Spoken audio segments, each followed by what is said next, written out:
Selamat datang di kelas Bahasa Indonesia. Kali ini kita akan belajar mengenai kebahasaan karya tulis ilmiah.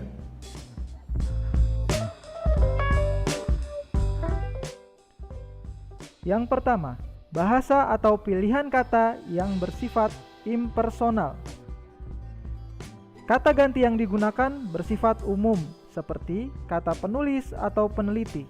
Karya ilmiah tidak boleh menggunakan kata ganti saya atau kami. 2. Banyak menggunakan kalimat pasif. Contoh kalimat pasif dalam karya ilmiah. Yang pertama, di dalam penelitian ini digunakan kuesioner. 2. Teknik pengumpulan data yang penulis gunakan adalah teknik observasi. Hal yang perlu kalian pahami dalam kalimat pasif adalah yang pertama, jika subjek kalimat aktif, kata ganti orang pertama dan kedua, maka cara mengubah kalimat pasifnya adalah dengan meletakkan kata ganti di depan kata kerja, tanpa awalan di.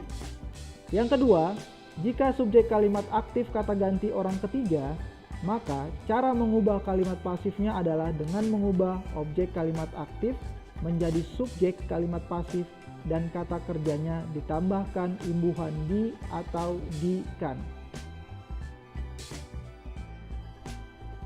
3. Menggunakan kata bermakna lugas.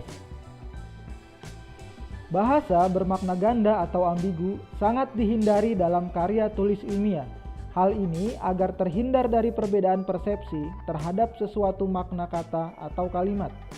Dalam karya ilmiah sering diistilahkan dengan bahasa reproduktif. Artinya, informasi yang disampaikan penulis diharapkan dapat dipahami dengan makna yang sama oleh pembaca. Dengan demikian, tidak terjadi perbedaan pemahaman atau salah tafsir. 4. Ragam bahasa yang digunakan adalah bahasa denotatif atau denotasi. Membedakan bahasa denotasi dan konotasi. Yang pertama, denotasi adalah makna kata yang tidak mengalami perubahan sesuai dengan konsep asalnya. Kata denotasi tidak mengalami penambahan makna. Contohnya adalah pasukan pengibar bendera itu melakukan gerakan jalan di tempat. Artinya adalah tidak berpindah. 2. Konotasi adalah makna kata yang telah mengalami penambahan. Tambahan-tambahan itu berdasarkan perasaan atau pikiran seseorang terhadap sesuatu hal. Contohnya adalah selama 10 tahun beroperasi, perusahaan itu jalan di tempat, artinya tidak mengalami perubahan atau kemajuan. Cara lain untuk membedakan makna denotasi dan konotasi. Yang pertama, makna denotasi memiliki hubungan yang renggang pada kelompok katanya.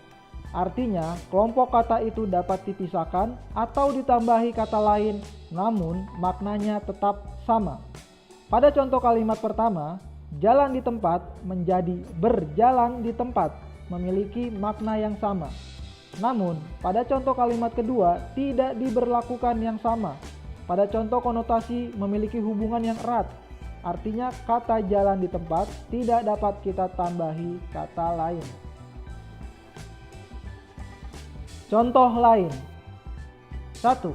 Karena datang terlambat, ia masuk melalui pintu belakang. Kalimat denotasi. 2. Karena nilainya kurang, ia terpaksa masuk ke sekolah itu melalui pintu belakang. Kalimat konotasi. Pada kalimat 1 dapat disisipi kata bagian menjadi pintu bagian belakang. Namun kalimat kedua tidak dapat disisipi kata bagian. 5. Menggunakan kata baku atau formal. Kata-kata yang digunakan dalam karya ilmiah haruslah baku. Kebakuan meliputi ejaan, diksi, dan strukturnya. Terima kasih atas perhatiannya. Sampai jumpa di pertemuan selanjutnya.